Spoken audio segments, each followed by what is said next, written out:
Akashvani Mangaluru.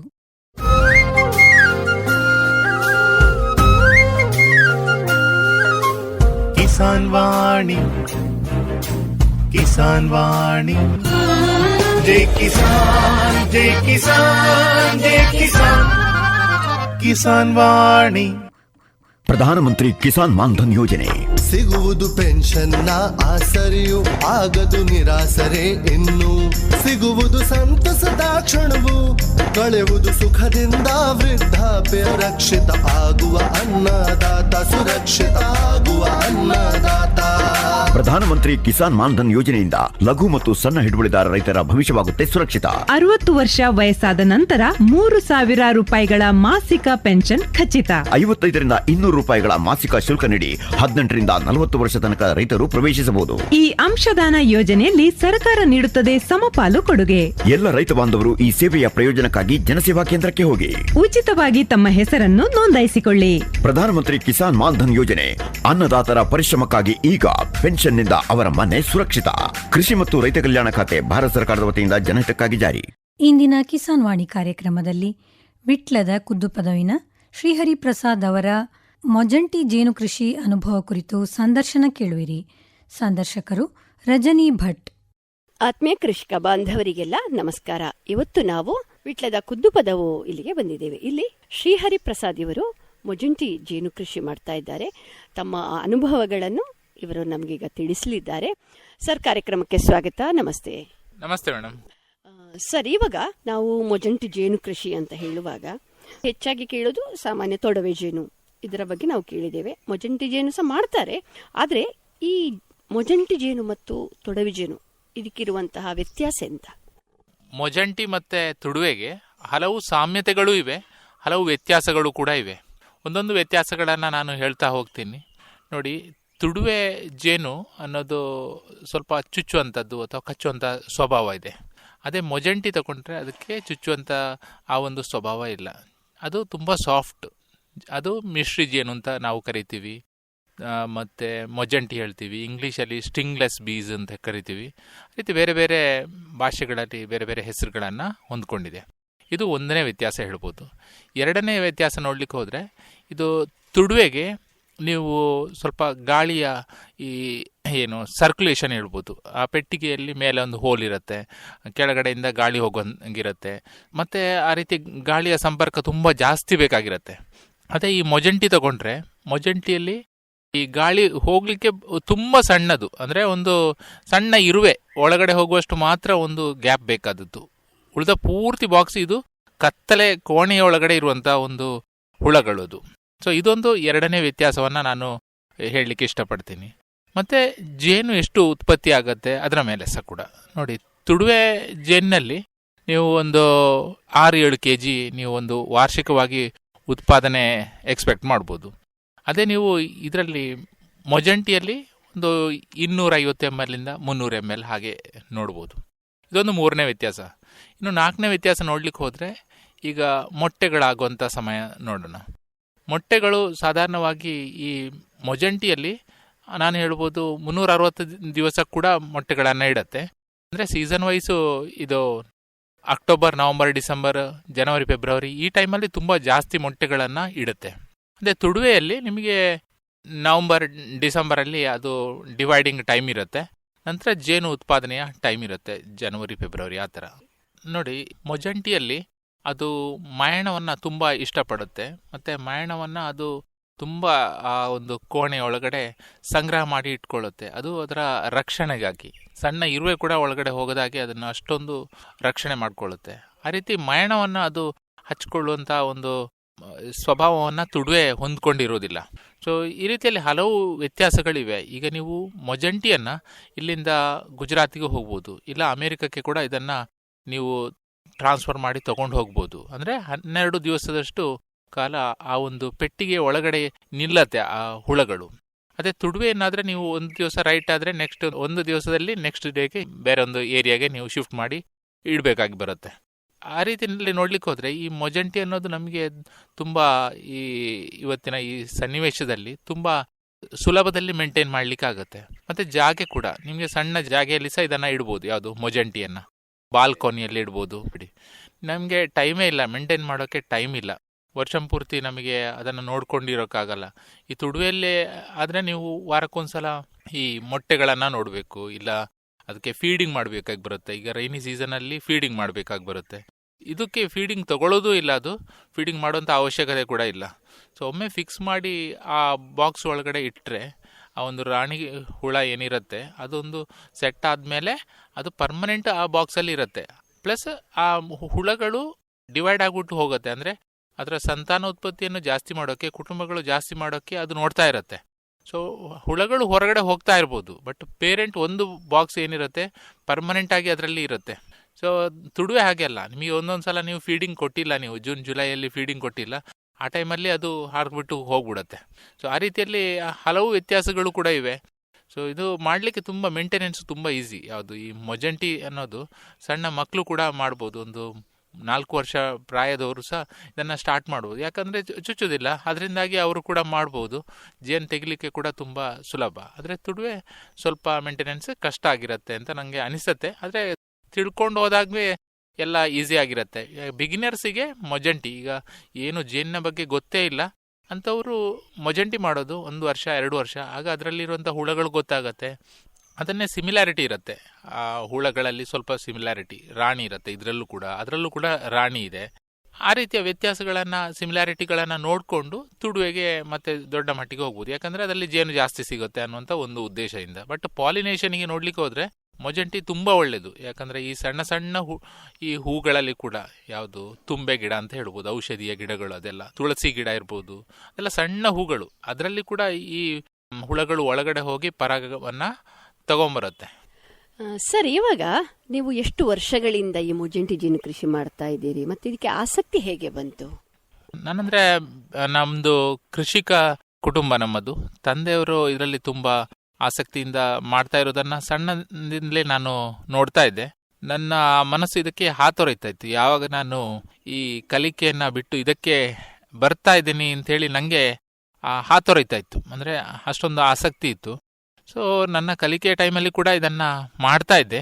So ಈಗ ನಾನು ತುಂಬ ಒಂದು ಪ್ರೊಫೆಷನಲ್ ಆಗಿ ಮಾಡ್ತಾ ಇದ್ದೀನಿ. ಅಂದರೆ ಆ ಗೂಡುಗಳನ್ನು ಸಂಗ್ರಹಿಸೋದು, ಬೇರೆ ಬೇರೆ ದಿಕ್ಕಲ್ಲಿ ಹೋಗಿ ಬೇರೆ ಬೇರೆ ಕೋರ್ಸ್ಗಳನ್ನು, ಇದರ ಬಗ್ಗೆ ಟ್ರೈನಿಂಗ್ ಕೊಡೋದು, ಪ್ಲಸ್ ಬೇರೆ ಬೇರೆ ವಿಚಾರಗಳನ್ನು ತಿಳ್ಕೊಳ್ಳೋದು. ಆಗ ನಮಗೆ ಅದು ಸೊ ಆ ರೀತಿಯಲ್ಲಿ ತುಂಬ ಆಸಕ್ತಿ ಬರಲಿಕ್ಕೆ ಸ್ಟಾರ್ಟ್ ಆಯಿತು. ನನಗೆ ಇರಿಂಜೇರಿಯಲ್ಲಿ ಒಬ್ಬರು ಉದಯನ್ ಅಂತ ಇದ್ದಾರೆ, ಅವ್ರು ನನಗೆ ತುಂಬ ಹೆಲ್ಪ್ ಮಾಡಿದರು ಇನಿಷಿಯಲ್ ಸ್ಟೇಜಲ್ಲಿ. ಆ ಮೊಜೆಂಟಿ ಹೇಗಿರುತ್ತೆ ಆ ಬಾಕ್ಸ್ಗಳನ್ನು ನನಗೆ ಕೊಟ್ಟರು. ಅದನ್ನು ಡಿವೈಡ್ ಮಾಡಲಿಕ್ಕೆ ಸ್ಟಾರ್ಟ್ ಮಾಡಿದೆ. ಹಾಗೆ ತಂದೆಯವರು ಕೂಡ ಸ್ವಲ್ಪ ಸಪೋರ್ಟ್ ಮಾಡ್ತಾಯಿದ್ರು. ಈ ರೀತಿಯಲ್ಲಿ ಇರುತ್ತೆ ಹುಳುಗಳು, ಇದನ್ನೆಲ್ಲ ಡಿವೈಡ್ ಮಾಡೋದು ಹೀಗೆ ಅಂತೇಳಿ. ಆ ರೀತಿಯಲ್ಲಿ ಅವರು ಜೇನು ತಿನ್ನುವಂಥ ಒಂದು ಖುಷಿಯೇ ಬೇರೆ ಇತ್ತು. ಅಂದರೆ ಆ ತುಡುವೆ ಎದ್ದು ಹೇಳ್ತೀನಿ ನಾನು, ಬೇಸಿಕಲಿ ಒಂದು ಬಾರಿಗೆ ತೆಗೆದ್ರೆ ಒಂದು 100 ml ಇಂದ 200 ml ತಿಂತಾರೆ ಅಲ್ಲೇ ಸ್ಪಾಟಲ್ಲಿ. ಅಂದರೆ ಅವರ ದೇಹ ಅಷ್ಟೊಂದು ಜೇನನ್ನು ತಿನ್ನುವಂಥ ಕೆಪಾಸಿಟಿಯನ್ನು ಹೊಂದ್ಕೊಂಡಿತ್ತು. ಸೊ ನಾವು ಕೂಡ ಅಷ್ಟೇ, ಈಗ ಒಂದು ಸ್ಪೂನ್ ಆದರೂ ದಿನಾಲೂ ನಾವು ತಿನ್ನಬೇಕು. ನಾನು ಮಕ್ಕಳಿಗೆ ಸಹ ಹೇಳ್ತಾ ಇರ್ತೀನಿ. ಆ ರೀತಿಯಲ್ಲಿ ಆಸಕ್ತಿಯನ್ನು ಬರಲಿಕ್ಕೆ ಸ್ಟಾರ್ಟ್ ಆಯಿತು ನನಗೆ ಸ್ವಲ್ಪ ಸ್ವಲ್ಪ. ಅಂದರೆ ನಮ್ಮ ತಂದೆ ಈಗ 90 ವರ್ಷ ಆಯಿತು, ಅವರು ಇನ್ನೂ ಕೂಡ ಶಕ್ತಿವಂತರಾಗಿದ್ದಾರೆ. ಎಲ್ಲ ಕೆಲಸಗಳನ್ನು ಅವರಷ್ಟಕ್ಕೆ ನಿರ್ವಹಿಸ್ತಾ ಇದ್ದಾರೆ. ಅಂದರೆ ಅದರಲ್ಲಿ ಜೇನಿನ ಪವರ್ ಇದೆ ಅಂತೇಳಿ ನನಗೆ ಅನಿಸ್ತಾ ಇದೆ. ಯಾಕೋ ಅದು ತುಂಬ ಲಾಂಗ್ ಟರ್ಮಲ್ಲಿ ನೋಡಲಿಕ್ಕೆ ಹೋದರೆ ನಮ್ಮ ಈ ಬಾಡಿಯಲ್ಲಿ ಬ್ಯಾಲೆನ್ಸ್ ಮಾಡಲಿಕ್ಕೆ, ಬೊಜ್ಜು ಬಾರದೆ ಹಾಗೆ ಅಥವಾ ಈ ಕರಗಿಸುವಂಥ ಶಕ್ತಿಯನ್ನು ಕೂಡ ಅದರಲ್ಲಿ ಹೊಂದಿದೆ. ಅಂದರೆ ಇವತ್ತಿನ ನಾಳೆಗೆ ಜೇನು ತಿಂದ ತಕ್ಷಣ ಆಗತ್ತೆ ಅಂತ ನಾನು ಈ ಜೇನು ಬಗ್ಗೆ ಹೇಳ್ತಾ ಇಲ್ಲ. ಬಟ್ ಈ ರೆಗ್ಯುಲರ್ ಆಗಿ ಜೇನು ತಿಂತಾ ಇದ್ದರೆ ಅದು ನಮಗೆ ತುಂಬ ಇಫೆಕ್ಟ್ ಇದೆ, ಶಕ್ತಿ ಕೊಡುತ್ತೆ ಅಂತ ಹೇಳಿ ನನಗೆ ಭಾವಿಸುತ್ತೆ. ಹಾಗೆ ನನಗೆ ತುಂಬ ಖುಷಿ ಆಯಿತು. ಮಾಡ್ತಾ ಹೋದೆ. ಇವತ್ತೊಂದು 70-80 ಬಾಕ್ಸ್ ಇದೆ, ಮತ್ತು ಆರ್ಡರ್ಸ್ ಬರ್ತಾ ಇರುತ್ತೆ, ಅದನ್ನು ನಾನು ಕೊಡ್ತಾ ಇರ್ತೀನಿ. ಅವರೇಜ್ ಒಂದು 70-80 ಬಾಕ್ಸನ್ನು ನಾನು ಇಟ್ಕೊಳ್ಳೋಕ್ಕೆ ನಾನು ತಯಾರು ಮಾಡ್ತಾ ಇರ್ತೀನಿ, ಬಾಕ್ಸಸ್ಸು. ಟ್ರೈನಿಂಗ್ ಕೊಡ್ತೀನಿ. ಆ ರೀತಿ ನನಗೆ ತುಂಬ ಖುಷಿ ಆಯಿತು. ಒಂದು ಮೊಜೆಂಟಿ ಅಂತ ಹೇಳುವಾಗ ಅದು ವರ್ಷಕ್ಕೊಮ್ಮೆ ಜೇನು ತೆಗೆಯುವ ಇದರ ಬಗ್ಗೆ ಹೇಳಿ. ಅಂದರೆ ಇದರ ಪೆಟ್ಟಿಗೆಯ ಒಳಗೆ ಯಾವ ರೀತಿಯಾದಂತಹ ಹುಳಗಳಿರ್ತವೆ, ಹಾಗೂ ಇವುಗಳು ಸಾಮಾನ್ಯವಾಗಿ ಒಂದು ಜೇನು ತೆಗೆಯುವ ಸಮಯ ಇರ್ತದೆ, ಪಾಲು ಮಾಡುವ ಸಮಯ ಇರ್ತದೆ, ಇದರ ಬಗ್ಗೆ ಸ್ವಲ್ಪ ಹೇಳಿ. ನೋಡಿ, ಈಗ ಜೇನು ಒಕ್ಕಲು ಈ ರಾಣಿ ಹುಳ ಮಾಡೋದು ಸಾಮಾನ್ಯವಾಗಿ ಮಳೆಗಾಲ ಮುಗ್ದ ನಂತರ. ಇದು ಅಕ್ಟೋಬರ್, ನವಂಬರ್, ಡಿಸೆಂಬರು, ಜನವರಿ, ಫೆಬ್ರವರಿ, ಮಾರ್ಚ್ ಹೊರಗೆ ಸಹ ಅದು ಮೊಟ್ಟೆ ಇಡುತ್ತೆ. ಯಾವುದು ಈ ಮೊಜೆಂಟಿ ಅನ್ನೋದು ಆಲ್ಮೋಸ್ಟ್ 365 days ಇಯರ್ಲಿ ಎಂಟೈರ್ ಇಡುತ್ತೆ ಅಂತ ಹೇಳ್ಬೋದು. ಅಂದರೆ ರೈನಿ ಸೀಸನಲ್ಲಿ 1-2 ಮೊಟ್ಟೆ ಇರ್ಬೋದು. ಬಟ್ ಈ ಸೀಸನ್ ಟೈಮಲ್ಲಿ, ಈ ಬೇಸಿಗೆಗಾಲದಲ್ಲಿ ತುಂಬ ಮೊಟ್ಟೆಗಳನ್ನು ಇಡುತ್ತೆ ಮತ್ತು ಪಾಲಾಗ್ಕೊಂಡು ಹೋಗ್ತಾ ಇರುತ್ತೆ.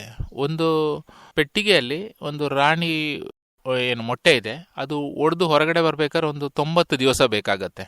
ಅದೇ ತುಡುವೆಯಲ್ಲಿ ಆದರೆ ನಿಮಗೆ 10 ದಿವಸದಲ್ಲಿ ಅದು ಹೊರಗಡೆ ಬಂದಿರುತ್ತೆ. ಅದು ತುಂಬ ಕ್ವಿಕ್ಕಾಗಿ ಕೆಲಸ ಮಾಡಿರುತ್ತೆ. ಯಾವುದು ಹುಳುಗಳು ಹೊರಗಡೆ ಬಂದು ಮೊಟ್ಟೆ ಹೊರಗಡೆ ಬಂದು ಕೆಲಸ ಸ್ಟಾರ್ಟ್ ಮಾಡಿಬಿಡುತ್ತೆ. ಸೊ ಮೊಜೆಂಟಿ ಅನ್ನೋದು ತುಂಬ ಸ್ಲೋ ಆಗಿ ಮಾಡುತ್ತೆ, ಬಟ್ ತುಂಬ ಸ್ಟ್ರೆಂತ್ ಆಗಿರುತ್ತೆ. ಅಂದರೆ ಫ್ಯಾಮಿಲಿಯಲ್ಲಿ ತುಂಬ ಮೊಟ್ಟೆಗಳಿಡುತ್ತೆ, ಗುಪ್ಚದ ಹಾಗಿರುತ್ತೆ ಇದರಲ್ಲಿ ಮೊಟ್ಟೆಗಳು. ತುಡುವೆಯಲ್ಲಿ ಆದರೆ ನಮಗೆ ಎರಿಗಳು ಅಂತ ಹೇಳ್ತೇವೆ, ಪೋಲೆ ಅಂತ ಹೇಳ್ತೀವಿ, ಮೇಲಿಂದ ಕೆಳಗಡೆವರೆಗೆ ಇರುತ್ತೆ. ಸೊ ಆ ರೀತಿಯಲ್ಲಿ ಎರಡರಲ್ಲೂ ಮೊಟ್ಟೆ ಇರುತ್ತೆ. ಗಂಡು ನೊಣಗಳಿರುತ್ತೆ, ಹೆಣ್ಣು ನೊಣಗಳಿರುತ್ತೆ. ಹೆಣ್ಣು ನೊಣದಲ್ಲಿ ರಾಣಿ ಇದ್ರೇ ಆ ಒಂದು ಕುಟುಂಬ ನಿಮಗೆ ಕಂಪ್ಲೀಟ್ ಆಗಿ ಒಂದು ಸಸ್ಟೈನೇಬಲ್ ಅಥವಾ ಗಟ್ಟಿಯಾಗಿ ಇರುತ್ತೆ. ಸೊ ನಮಗೆ ತುಡುವೆಯಲ್ಲಿ ಆದರೆ ನಾನು ಒಬ್ಸರ್ವ್ ಮಾಡಿದಾಗೆ ಅದರಲ್ಲಿ ರಾಣಿ ಹುಳಗಳನ್ನು ಅದು ಅಥವಾ ರಾಣಿ ಮೊಟ್ಟೆಯನ್ನು ಅದೇ ತಯಾರು ಮಾಡುತ್ತೆ. ನಿಮಗೆ ಈಗ ಒಂದು ಇಕ್ಕಲ್ಲಿ ಇಟ್ಟುಬಿಟ್ರೆ ಡಿವೈಡ್ ಮಾಡೋ ಟೈಮಲ್ಲಿ ಇದರಲ್ಲಿ ಅಷ್ಟು ಸುಲಭದಲ್ಲಿ ಮಾಡೋದಿಲ್ಲ. ಅದು ತುಂಬ ರೀತಿ ಫೇಲ್ ಆಗಿದ್ದು ನಾನು ನೋಡಿದ್ದೀನಿ. ಸೊ ಅದರಲ್ಲಿ ಮೊಟ್ಟೆಗಳು ಹೇಳಿದೆ ನಾನು ಯಾವ ರೀತಿ ಬಾಕ್ಸಲ್ಲಿ ಇರುತ್ತೆ ಅಂಥೇಳಿ. ಸಣ್ಣ ಸಣ್ಣ ಒಂದು ಏನು ಹೇಳ್ತೀವಿ, ಸಾಸಿವೆ ಕಾಳಿಗಿಂತ ಸ್ವಲ್ಪ ದೊಡ್ಡದಿರ್ಬೋದು ಅಷ್ಟೇ, ಅಷ್ಟು ಸಣ್ಣ ಮೊಟ್ಟೆಗಳು ಇರೋದು ಅದರಲ್ಲಿ ಪೂರ್ತಿ ಇರುತ್ತೆ. ಅದರಲ್ಲಿ ಸಣ್ಣ ಕಪ್ಪುಗಳು ಹೇಳ್ತೀವಿ, ಅಥವಾ ಒಂದು ಟೀ ಕಪ್ ಥರ ಇರುತ್ತಲ್ಲ, ಅದರಲ್ಲಿ ಸಣ್ಣ ಮೊಟ್ಟೆಗಳನ್ನು ಒಳಗಡೆ ಇಟ್ಬಿಟ್ಟು ಅದಕ್ಕೆ ಕವರ್ ಮಾಡುತ್ತೆ. ಸೊ ಒಂದು ಇಷ್ಟು ವರ್ಕರ್ ಬೀಸ್ ಅಂತ ಹೇಳ್ಬೋದು. ವರ್ಕರ್ ಬೀಸ್ಗಳು ಏನು ಮಾಡುತ್ತೆ, ಅದು ಬಂದುಬಿಟ್ಟು ಅದರ ಕೆಲಸ ಮಾಡೋದು, ಹೊರಗಡೆಯಿಂದ ಹೋಗಿ ಪರಾಗ ತರೋದು ಇರ್ಬೋದು. ಪರಾಗ ತಂದು ಒಳಗಡೆ ಅದನ್ನು ಒಳಗಡೆ ಸಂಗ್ರಹ ಮಾಡಿ ಇಡೋದು, ಅದನ್ನು ಪೋಲನ್ ಅಂತ ಹೇಳ್ಬೋದು. ಆ ಪೋಲನನ್ನು ಒಳಗಡೆ ಇಟ್ಟಿರುತ್ತೆ. ಈಗ ಸಂಗ್ರಹ ಮಾಡೋದು, ಈಗ ಈ ಬೇಸಿಗೆಗಾಲದಲ್ಲಿ ತುಂಬ ಹೂಗಳಿರುತ್ತೆ, ಆ ಹೂಗಳು ಸಿಗೋ ಟೈಮಲ್ಲಿ ಆ ಪೋಲನನ್ನು ತಂದು ಸಂಗ್ರಹ ಮಾಡಿ ಒಳಗಡೆ ಇಟ್ಟಿರುತ್ತೆ. ನಂತರ ಅದನ್ನು ಜೇನನ್ನು ಉತ್ಪಾದಿಸುತ್ತೆ. ಅದೊಂದು 16 ಈ ಹುಳಗಳು ಒಂದರಿಂದ ಒಂದು ಸ್ಪ್ಲಿಟ್ ಮಾಡುವುದು ಅಂತ ಹೇಳ್ಬೋದು. ಒಂದು ಬಾಯಿಂದ ಒಂದು ಬಾಯಿಗೆ ಬಿಸಾಡತ್ತೆ. ಅದು ಆ ರೀತಿಯಲ್ಲಿ ಆಗಿ ಅದು ಒಂದು ಜೇನು ಉತ್ಪತ್ತಿ ಆಗೋದು ಅಂತೇಳಿ ಒಂದು ಹೇಳ್ತಾರೆ. ನಾವು ಅದನ್ನು ನೋಡೋಕ್ಕಾಗಲ್ಲ ಒಂದೊಂದು ಸಣ್ಣ ವಿಚಾರಗಳನ್ನು, ಬಟ್ ಅದು ಆ ರೀತಿಯಲ್ಲಿ ಜೇನನ್ನು ಉತ್ಪಾದಿಸಿ ಆ ಒಳಗಡೆ ಇಟ್ಟಿರುತ್ತೆ. ಮತ್ತು ಇದರಲ್ಲಿ ಮೆಷಿನರೀಸ್ ಯಾವುದು ಕೂಡ ಇಷ್ಟರವರೆಗೆ ನಮಗೆ ಬಂದಿಲ್ಲ. ಯಾವುದರಲ್ಲಿ ಈ ಮೊಜೆಂಟಿಯಲ್ಲಿ ಜೇನು ತೆಗಿಲಿಕ್ಕೆ ಮೆಷಿನರೀಸ್ ಥರ ಬಂದಿಲ್ಲ. ಈಗ ತುಡುವೆಯಲ್ಲಿ ಆದರೆ ನಮಗೆ ಮೆಷಿನ್ ಇದೆ, ಅದರಲ್ಲಿ ಸ್ವಲ್ಪ ಜೇನನ್ನು ಕ್ಲೀನಾಗಿ ತೆಗಿಯೋಕ್ಕಾಗತ್ತೆ. ಇದರಲ್ಲಿ ಆದರೆ ನೀವು ಸ್ಪೂನಲ್ಲೇ ತೆಗೆದು ಹಾಕಬೇಕಾಗಿರುತ್ತೆ. ಮತ್ತು ಮೊಜೆಂಟಿಗೆ ಬೆಲೆ ತುಂಬ ಜಾಸ್ತಿ ಇದೆ, ಒಂದು 3,000-4,000ದವರೆಗೆ ಇದಕ್ಕೆ ಬೆಲೆ ಇದೆ.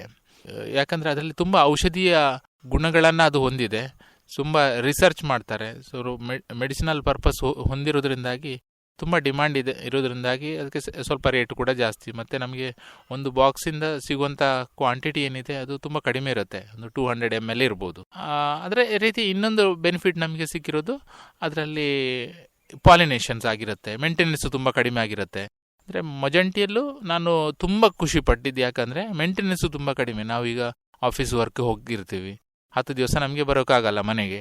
ಸೊ 10 ದಿವಸ ಬರೋಕ್ಕಾಗಲ್ಲ ಅಂದರೆ ಈ ತುಡುವೆ ಇಟ್ಬಿಟ್ರೆ ಆ ಪೆಟ್ಟಿಗೆ ಹೋಗಿಬಿಡ್ಬೋದು, ನಿಮಗೆ ಫೀಡಿಂಗ್ ಮಾಡಿಲ್ಲ ಅಂದರೆ ಹೋಗ್ಬಿಡುತ್ತೆ. ಸೊ ಈ ನಮ್ಮ ಸಿಟಿ ಲೈಫ್ ಇವತ್ತಿನ ಈ ಸಿಸ್ಟಮಲ್ಲಿ ಮೊಜೆಂಟಿ ತುಂಬ ಈಸಿಯಾಗಿ ನಾವು ಮೇಂಟೈನ್ ಮಾಡ್ಬೋದು. ಪೆಟ್ಟಿಗೆ ಒಳಗಡೆ ನಾನು ಜೇನು ಹೇಳಿದೆ, ಮೊಟ್ಟೆಗಳು ಯಾವ ರೀತಿ ಇದೆ ಅಂತ ಹೇಳಿದ್ದೀನಿ ನಾನೀಗ. ಮತ್ತು ಅದರಲ್ಲಿ ಮಯಣ, ಮೇಜರಾಗಿ ಅದೊಂದು ಮಯಣ ಅದರ ಒಳಗಡೆ ಇರುತ್ತೆ. ಆ ಮಯಣ ತುಂಬ ಒಂದು ಹೆಲ್ಪ್ಫುಲ್ ಆಗಿರುತ್ತೆ. ಅದಕ್ಕೆ ಒಂದು ಅಟ್ರಾಕ್ಟಿವ್ ಮಾಡೋಕ್ಕೆ, ಅದರ ಇತರ ಹುಳಗಳನ್ನು ಅಟ್ರಾಕ್ಟ್ ಮಾಡಲಿಕ್ಕೆ ಆ ಒಂದು ಮಯಣ ಮಾಡುತ್ತೆ. ಹಾಗೆ ರೀತಿ ನೊಣಗಳು ಅಥವಾ ಇನ್ನೇನು ಸಣ್ಣ ಕೀಟಗಳಿರ್ಬೋದು, ಇರುವೆ ಇರ್ಬೋದು, ಅದೆಲ್ಲ ಒಳಗಡೆ ಹೋಗ್ಲಿಕ್ಕೆ ಆಗೋದಿಲ್ಲ, ಅದರ ಕಾಲಿಗೆ ಸಿಕ್ಕಿಬಿಟ್ಟು ಅದೇ ಅಲ್ಲೇ ಸಾಯ್ತು ಬಿಡುತ್ತೆ. ಹಾಗೆಂದ್ರೆ ಬಿಟ್ಟು ಈ ಮೊಜೆಂಟಿ ಆ ಮಯಣಕ್ಕೆ ಸಾಯೋದಿಲ್ಲ, ಅದು ಅದರ ರಕ್ಷಣೆಗಾಗಿ ಅದು ಮಾಡಿರೋದು. ಅದಕ್ಕೆ ಗೊತ್ತು ಅದನ್ನ ಎಸ್ಕೇಪ್ ಮಾಡಿಕೊಂಡು ಅಥವಾ ಅದನ್ನು ಹೇಗೆ ಹೋಗಬೇಕು ಅಂತೇಳಿ. ತುಂಬ ಇಷ್ಟಪಡುವಂಥದ್ದು ಒಂದು ಈ ಮೊಜೆಂಟಿಗಳು, ಈ ಮಯಣವನ್ನು. ಮತ್ತು ಬಾಕ್ಸ್ ಸಣ್ಣದು, ಎಷ್ಟು ಸಣ್ಣದು ಇಟ್ಟರೂ ಅದು ಒಳ್ಳೆಯದೇ. ನಾನು 1 ಫೀಟ್ ಉದ್ದ, 4 ಇಂಚು ಕೆಳಗಡೆ ಅಂತಸ್ತು ಅಂತ ಇರುತ್ತೆ, ಮೇಲ್ಗಡೆ ಅಂತಸ್ತು 4 ಇಂಚು, ಅಗಲ ಕೂಡ 4 ಇಂಚು ಅಷ್ಟನ್ನೇ ನಾನು ಉಪಯೋಗ ಮಾಡಿದ್ದೇನೆ. ತುಂಬ ಉದ್ದ ಬಾಕ್ಸ್ಗಳನ್ನು ಇಡೋದು ಕೂಡ ಅವಶ್ಯಕತೆ ಇಲ್ಲ, ಯಾಕಂದರೆ ನಾವು ಅದಕ್ಕೆ ಸ್ವಲ್ಪ ಫೋರ್ಸ್ಬಲಿಯಾಗಿ ಸ್ವಲ್ಪ ಒಳಗಡೆನೇ ಇಟ್ಕೊಂಡ್ರೆ ಸೊ ನಮ್ಮ ಜಾಗೆ ಸಾಕಾಗೋದಿಲ್ಲ ಅಂತ ಅದಕ್ಕೆ ಅನಿಸುತ್ತೆ. ಸೊ ನಾವು ಅದಕ್ಕೆ ಸಣ್ಣ ಬಾಕ್ಸ್ ಇಟ್ಟು ನಮಗೆ ಫ್ಯಾಮಿಲಿ ಜಾಸ್ತಿ ಮಾಡ್ಕೊಳ್ಬೇಕು. ನಾನು ಮೇಜರ್ ನಮ್ಮದು ನಂದು ಇಂಟೆನ್ಷನ್ ಜೇನು ತೆಗೆಯುವುದಕ್ಕಿಂತಲೂ ನಮ್ಮ ಒಂದು ಪರಿಸರಕ್ಕೆ ಅದರಿಂದ ಒಂದು ಸಹಾಯ ಆಗಬೇಕು. ಏನೋ ಒಂದು 25 ಬಾಕ್ಸ್ ಇಟ್ಟುಕೊಂಡ್ರೆ ನಮ್ಮ ಒಂದು ಎಕರೆ ಜಾಗೆಗೆ ಬೇಕಾದಂಥ ಪಾಲಿನೇಷನ್ ಆಗುತ್ತೆ, ಹಣ್ಣುಗಳು ಜಾಸ್ತಿ ಆಗತ್ತೆ. ಆ ಹಣ್ಣುಗಳು ಜಾಸ್ತಿ ಆಗ ಡೆಫಿನೆಟ್ಲಿ ನಮಗೆ ಉತ್ತಮವಾದಂಥ ಬೆಲೆ ಸಿಗತ್ತೆ, ಹೆಚ್ಚು ಬೆಲೆ ಸಿಗತ್ತೆ. ಆ ರೀತಿಯಲ್ಲಿ ನೋಡ್ಲಿಕ್ಕೆ ಹೋದರೆ ಇದು ತುಂಬ ಒಂದು ಹೆಲ್ಪ್ಫುಲ್ಲು. ಯಾವುದು ಈ ಮೊಜಂಟಿ ಇದೆಯಲ್ಲ, ತುಂಬ ಹೆಲ್ಪ್ಫುಲ್ಲು. ನಾನು ನಮ್ಮ ಮನೆ ಸುತ್ತಲೂ ಇಟ್ಟಿದ್ದೇನೆ, ನಮ್ಮ ತೋಟದಲ್ಲಿ ಇಟ್ಟಿದ್ದೀನಿ, ತೋಟದಲ್ಲಿ ಅಡಿಕೆ ತೋಟದ ಮಧ್ಯದಲ್ಲಿ ಇಟ್ಟಿದ್ದೀನಿ. ಸೊ ಹೋದಲ್ಲಿ ಬಂದಲ್ಲಿ ಇಟ್ಟಿರ್ತೀನಿ. ನಾನು ಈಗ 70 ಅಂತ ಹೇಳಿರ್ಬೋದು, ಇನ್ನೂ ಜಾಸ್ತಿ ನನ್ನ ಬಾಕ್ಸ್ಗಳು ಡಿವೈಡ್ ಮಾಡದೇ ಇರುವಂಥದ್ದು ಉಂಟು. ಅಂದರೆ ಬಿದಿರಿನಲ್ಲಿ ಇಟ್ಟಿದ್ದೀನಿ, ಮರದ ಪೀಸಲ್ಲಿ ಉಂಟು. ನಾನು ನೋಡಿ ಇಟ್ಟ ಜಾಗೆಗಳು ತುಂಬ ಇವೆ. ಗೋಡೆಗಳಲ್ಲಿ ಇದೆ, ನಮ್ಮ ಯಾವುದು ಪಂಪ್ ಸೆಡ್ ಹೇಳ್ತೀವಿ ನಾವು, ಅದರಲ್ಲಿ ಇರುತ್ತೆ. ಸೊ ನಮಗೆ ಅದನ್ನು ಒಬ್ಸರ್ವ್ ಮಾಡುವಂಥ ಒಂದು ವಿಚಾರ ಗೊತ್ತಿದ್ರೆ ನೀವು ಡೆಫಿನೆಟ್ಲಿ ಈ ಮೊಜಂಟಿ ಅನ್ನೋದು ಇಡೀ ವರ್ಲ್ಡಲ್ಲಿ ಇರ್ಬೋದು. 1000 ವೆರೈಟೀಸ್ ಇದೆ ಅಂತ ಹೇಳ್ತಾರೆ.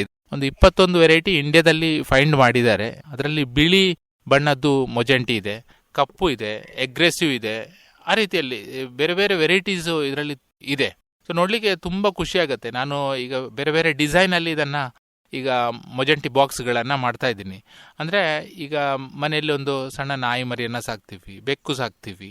ಅದೇ ರೀತಿ ಮೊಜಂಟಿ ಕೂಡ ನಿಮ್ಮ ಟೇಬಲಲ್ಲಿ ಇಟ್ಕೊಂಡು ರಾತ್ರಿ ನೋಡ್ಬೋದು, ಅದರ ಒಳಗಡೆ ಅದು ಆಚೆ ಈಚೆ ಹೋಗೋದು. ಆ ರೀತಿ ಗ್ಲಾಸ್ ಬಾಕ್ಸ್ ಥರ ಮಾಡ್ತಾ ಇದ್ದೀನಿ.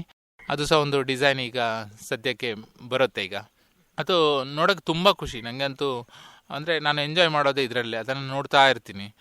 ಸೊ ಹೌದು, ದಿನಚರಿ ನೋಡ್ಬೋದು ಗ್ಲಾಸ್ ಬಾಕ್ಸಲ್ಲಿ. ಅಂದರೆ ಹೊರಗಡೆಯಿಂದ ನಿಮಗೆ ಇದು ಬೇಕಾಗತ್ತೆ, ವುಡ್ ಬಾಕ್ಸ್ ಬೇಕಾಗತ್ತೆ.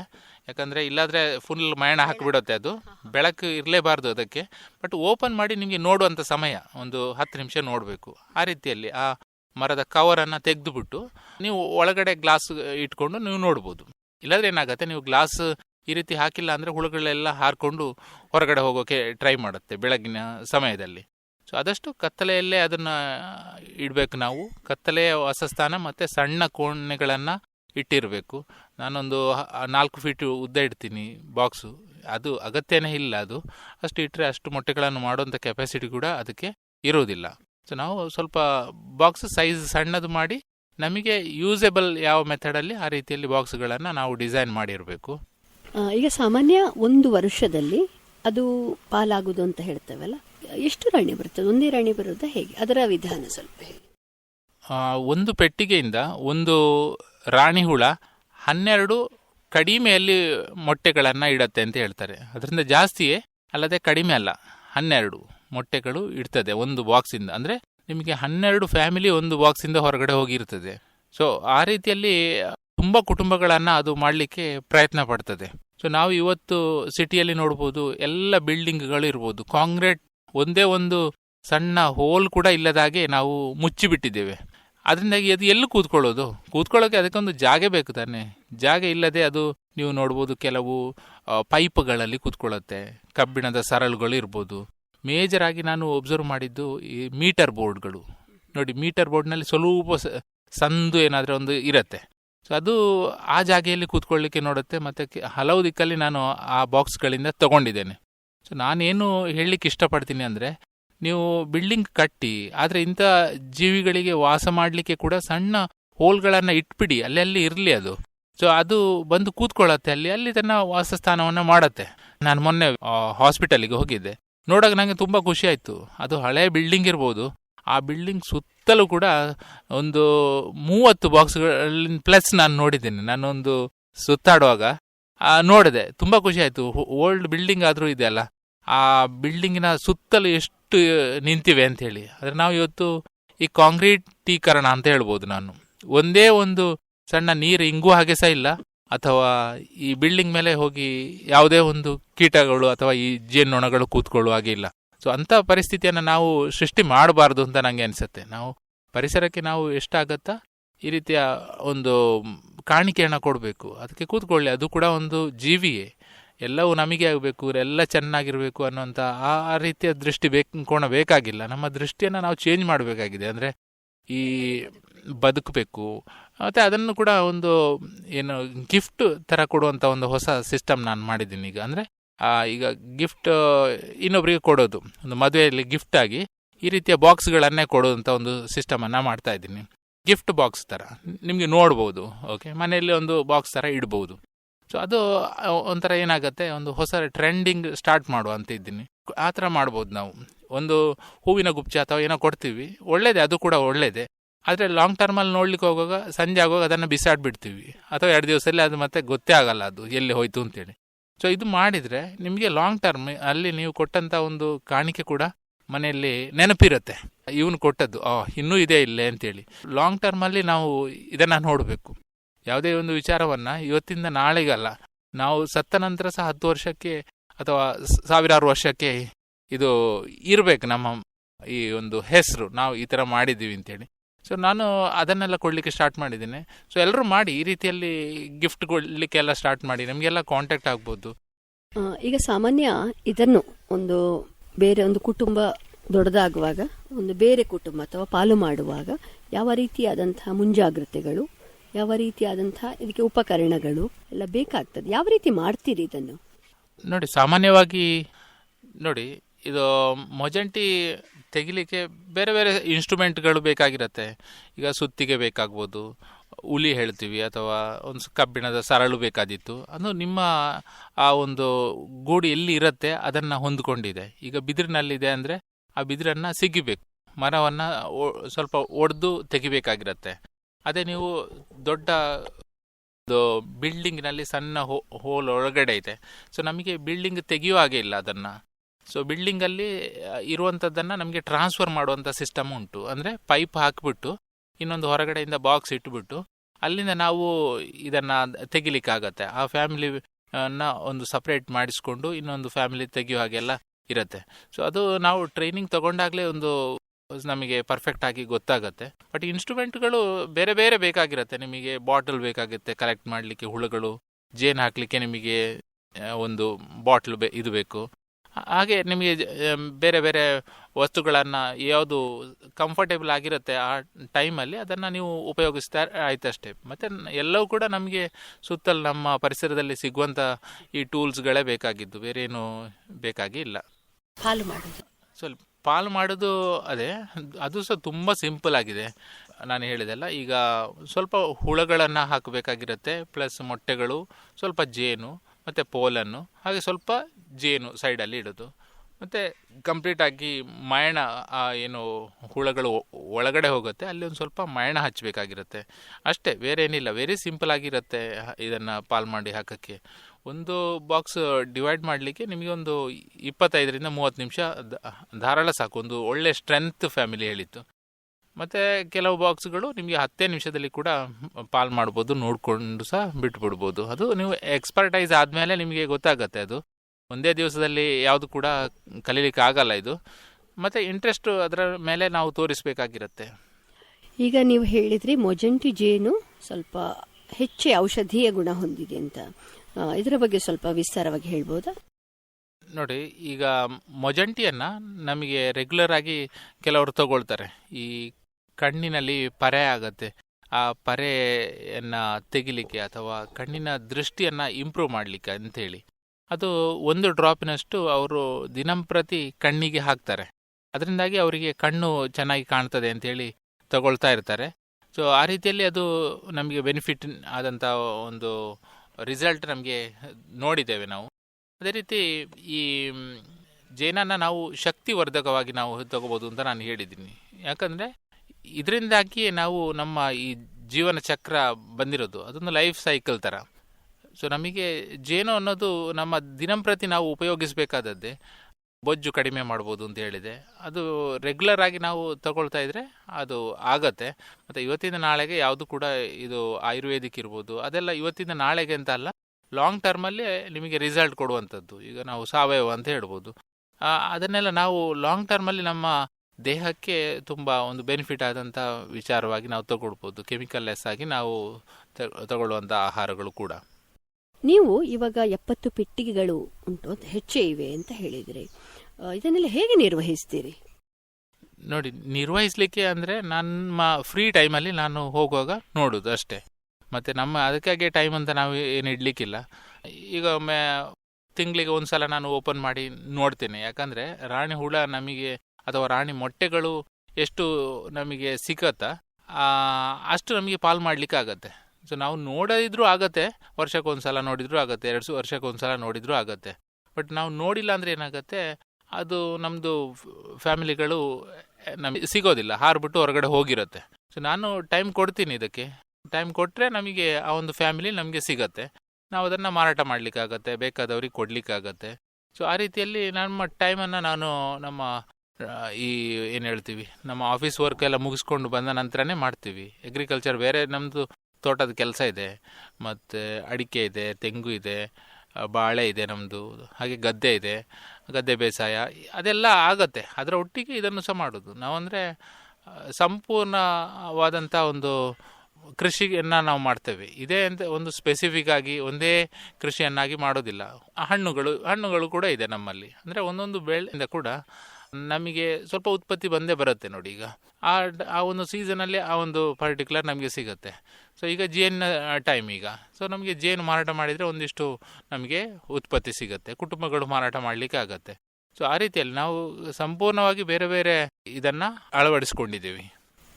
ಸರಿ, ಇವಾಗ ನೀವು ಹೇಳಿದ್ರಿ ಜೇನು ವ್ಯವಸಾಯದ ಮಾಡ್ತಾ ಇದ್ದೀರಿ, ಪೇಟೆಗಳನ್ನೆಲ್ಲ ಮಾರಾಟ ಮಾಡ್ತೀರಿ ಅಂತ. ಈಗ ಯಾರಿಗಾದರೂ ನಮ್ಮ ಕೃಷಿಕರಿಗೆ ತಮ್ಮನ್ನು ಸಂಪರ್ಕಿಸಬೇಕು, ಮಾಹಿತಿ ಅಥವಾ ಟ್ರೈನಿಂಗ್ ಹಾಗೇನಾದರೂ ಬೇಕಿದ್ರೆ ತಮ್ಮ ನಂಬರನ್ನು ಹೇಳ್ಬೋದಾ? ನಂದು ನಂಬರು 9840014021. ನಂದು ಲೋಕಲ್ ಫಾರ್ಮರ್ಸ್ ಅಂತ ಚಾನಲ್ ಕೂಡ ಇದೆ, LF ಅಂತೇಳಿ ನೀವು ನೋಡ್ಬೋದು, ಒಂದು ಸಿಂಬಲ್ ಕೂಡ. ಸೊ ಅದರ ಮೂಲಕ ನೀವು ವಿಡಿಯೋ ನೋಡಿ ನಮಗೆ ಕಾಂಟ್ಯಾಕ್ಟ್ ಆಗಿ ವಿಚಾರಗಳನ್ನು ಕೇಳಿ, ಇದನ್ನು ಹೇಗೆ ಡಿವೈಡ್ ಮಾಡೋದು, ಅಥವಾ ಜೇನು ಎಲ್ಲಿ ಸಿಗತ್ತೆ, ಅಥವಾ ಫ್ಯಾಮಿಲಿ ಎಲ್ಲಿ ಸಿಗತ್ತೆ, ನಾವು ಡೆಫಿನೆಟ್ಲಿ ನಿಮಗೆ ಬಸ್ಸಲ್ಲೇ ಹಾಕ್ತೀವಿ. ನಾವು ಗುಜರಾತಿಗೆಲ್ಲ ಕಳಿಸಿದ್ದೀವಿ. ಲಾಸ್ಟ್ ಇಯರ್ ಒಂದು 50 ಬಾಕ್ಸ್ ಕಳಿಸಿದ್ದೆ ಗುಜರಾತಿಗೆ. ಅಲ್ಲಿ ಏನು ಮಾಡಿದ್ದಾರೆ, ಅವರು ತಮ್ಮ ತೋಟದಲ್ಲಿ ಇಟ್ಟಿದ್ದಾರೆ. ನೋಡೋಕೆ ತುಂಬ ಖುಷಿ ಆಗುತ್ತೆ. ಈಗ ರಾಯಚೂರಿಂದ ಮೊನ್ನೆ ಒಬ್ಬರು ಬಂದರು, ಅಲ್ಲಿ ದಾಳಿಂಬೆ ಬೆಳೀತಾರೆ, ಆ ದಾಳಿಂಬೆ ತೋಟದ ಮಧ್ಯದಲ್ಲಿ ಇಟ್ಟಿದ್ದಾರೆ 5. ಸೊ ಅಲ್ಲಿ ತುಂಬ ಕೆಲಸ ಮಾಡ್ತಾ ಇದೆ, ಇದು ನಮಗೆ ಇನ್ನಷ್ಟು ಬಾಕ್ಸ್ಗಳು ಬೇಕು ಅಂತ ಹೇಳಿದ್ದಾರೆ. ಆ ರೀತಿಯಲ್ಲಿ ನಮಗೆ ಬೇರೆ ಬೇರೆ ದಿಕ್ಕಿಂದ ಈ ಆರ್ಡರ್ಸ್ಗಳು ಬರ್ತಾ ಇರುತ್ತೆ. ಸೊ ಆ ರೀತಿಯಲ್ಲಿ ಜನ ತುಂಬ ಇಷ್ಟಪಡಲಿಕ್ಕೆ ಸ್ಟಾರ್ಟ್ ಮಾಡಿದ್ದಾರೆ. ಸೊ ಈ ರೀತಿ ನಮ್ಮ ಸ್ವಲ್ಪ ಟೈಮನ್ನು ಇದಕ್ಕೆ ಕೊಡಬೇಕು. ಮಕ್ಕಳು ಇವತ್ತಿನ ಈ ಬ್ಯುಸಿ ಟೈಮಲ್ಲಿ ಮೊಬೈಲಿಗೇನೆ ಎಡಿಕ್ಟ್ ಆಗ್ತಾ ಇದ್ದಾರೆ. ಸೊ ಅಡಿಕ್ಟಿಂಗ್ ಆಫ್ ಮೊಬೈಲ್ಗೆ ಇದೊಂದು ಒಳ್ಳೆಯ ಅವಕಾಶ ಅನಿಸುತ್ತೆ. ಯಾಕಂದರೆ ಮಕ್ಕಳಿಗೆ ಚುಚ್ಚುತ್ತೆ ಅನ್ನೋಂಥ ಒಂದು ಭಯ ಬೇಡ ಇದರಿಂದಾಗಿ.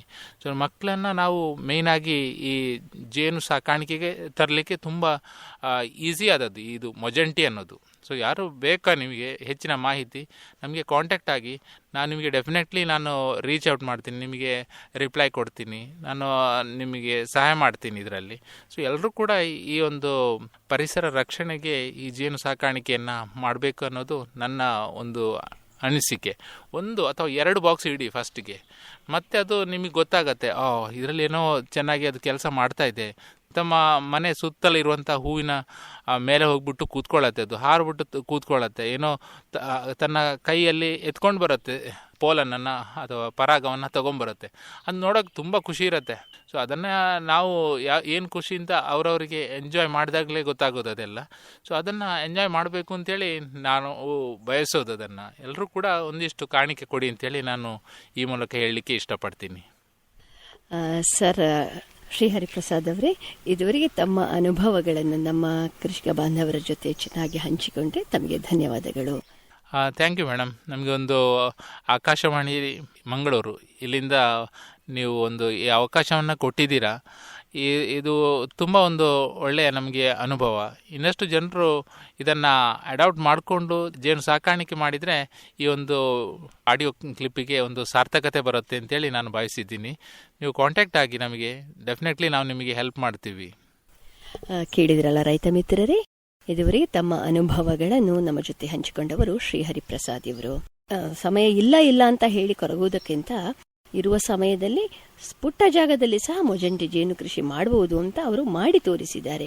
ನಿಮಗೆ ಹೆಚ್ಚಿನ ಮಾಹಿತಿಗಳು, ಇದರ ಬಗ್ಗೆ ಟ್ರೈನಿಂಗ್ ಇತ್ಯಾದಿಗಳು ಬೇಕಿದ್ದಲ್ಲಿ ಇವರು ಹೇಳಿದಂತಹ ನಂಬರಿಗೆ ಕರೆ ಮಾಡಿದರೆ ಸಾಕು. ಇದು ಇಂದಿನ ಕಿಸಾನ್ ವಾಣಿ. ಮುಂದಿನ ಕಿಸಾನ್ ವಾಣಿಯಲ್ಲಿ ಮತ್ತೆ ಭೇಟಿಯಾಗೋಣ. ಅಲ್ಲಿವರೆಗೆ ನಮಸ್ಕಾರ. ಇದುವರೆಗೆ ವಿಟ್ಲದ ಕುದ್ದು ಪದವಿನ ಶ್ರೀಹರಿಪ್ರಸಾದ್ ಅವರ ಮೊಜಂಟಿ ಜೇನು ಕೃಷಿ ಅನುಭವ ಕುರಿತು ಸಂದರ್ಶನ ಕೇಳಿದಿರಿ. ಸಂದರ್ಶಕರು ರಜನಿ ಭಟ್. ನಿರ್ದೇಶನ ಪಿವಿ ಪ್ರಶಾಂತ್ ಕುಮಾರ್. ಸರ್ವಶ್ರೇಷ್ಠ ರೈತನ ಬಹುಮಾನ ದೊರೆಯುತ್ತದೆ ಹರಿಯಣ್ಣಗೆ. ಇನ್ನು ಎಲ್ಲರಿಗೆ ನಿಮ್ಮ ಸಫಲತೆಯ ಗುಟ್ಟಿನ ಹೇಳಿ. ನನ್ನ ರೈತ ಬಾಂಧವರೇ, ಈಗ ನೀವು ಸಹ ಉತ್ತಮ ಬೆಳೆಯನ್ನು ಬೆಳೆಯಬಹುದು. ಅದು ಹೇಗೆ? ಹೇಗೆಂದ್ರೆ ಯಾವಾಗ ಯಾವುದೇ ಸಮಸ್ಯೆ ಬಂದಲ್ಲಿ ತಕ್ಷಣ 1-800-1801-555 ಕರೆ ಮಾಡಿ. ಇದು ಯಾರ ನಂಬರ್ ಅಣ್ಣ? ರೈತರ ಕಾಲ್ ಸೆಂಟರ್ದು. ಇಲ್ಲಿ ಕೃಷಿಯ ಎಲ್ಲಾ ಸಮಸ್ಯೆಗಳಿಗೆ ವಿಶೇಷಜ್ಞರು ಉತ್ತರ ಹೇಳ್ತಾರೆ. ಅಲ್ಲಣ್ಣ, ವಿಶೇಷಜ್ಞರು ಅಲ್ಲಿ ಯಾವಾಗೂ ಕೂತಿರ್ತಾರೇನು? ಕೂತಿರ್ತಾರಣ್ಣ. ವರ್ಷದ 365 ದಿನಾಲೂ ಸಿಗ್ತಾರೆ. ಅದು ಸಹ ಬೆಳಗಿನ ಜಾವ 6ರಿಂದ ರಾತ್ರಿ 10 ಗಂಟೆವರೆಗೂ. ಆದ್ರಣ್ಣ, ಬಳತ್ತಿನವರೆಗೆ ಮಾತಾಡಿದ್ರೆ ದುಡ್ಡು ಹೆಚ್ಚತ್ತಲ್ವಾ? ಯಾವ ಖರ್ಚು ಇಲ್ಲ. ಮೊಬೈಲ್ ಅಥವಾ ಬೇರೆ ಫೋನ್ ನಿಂದ ರೈತರ ಕಾಲ್ ಸೆಂಟರ್ಗೆ ಉಚಿತವಾಗಿ ಕರೆ ಮಾಡಿ. ಸಲಹೆಗೂ ದುಡ್ಡಿಲ್ಲ. ನಿಜವಾಗ್ಲೂ. ರೈತ ಬಾಂಧವರೇ, ಕೃಷಿಯ ಸಮಸ್ಯೆಗಳಿಗಾಗಿ ನಿಮ್ಮ ಭಾಷೆಯಲ್ಲಿ ತಕ್ಷಣವೇ ಪರಿಹಾರವನ್ನು ಪಡೆಯಲು ಭಾರತಾದ್ಯಂತ ಯಾವುದೇ ಫೋನ್ ನಿಂದ ರಾಷ್ಟ್ರೀಯ ಹೆಲ್ಪ್ ಲೈನ್ ನಂಬರ್ 1-800-11800-1551 ಉಚಿತವಾಗಿ ಕರೆ ಮಾಡಿ. ರೈತರ ಗೆಳೆಯ, ರೈತರ ಕಾಲ್ ಸೆಂಟರ್. ಈ ಕಾರ್ಯಕ್ರಮದ ಪ್ರಾಯೋಜಕರು ಕೃಷಿ ಹಾಗೂ ರೈತ ಕಲ್ಯಾಣ ಸಚಿವಾಲಯ, ಭಾರತ ಸರ್ಕಾರ.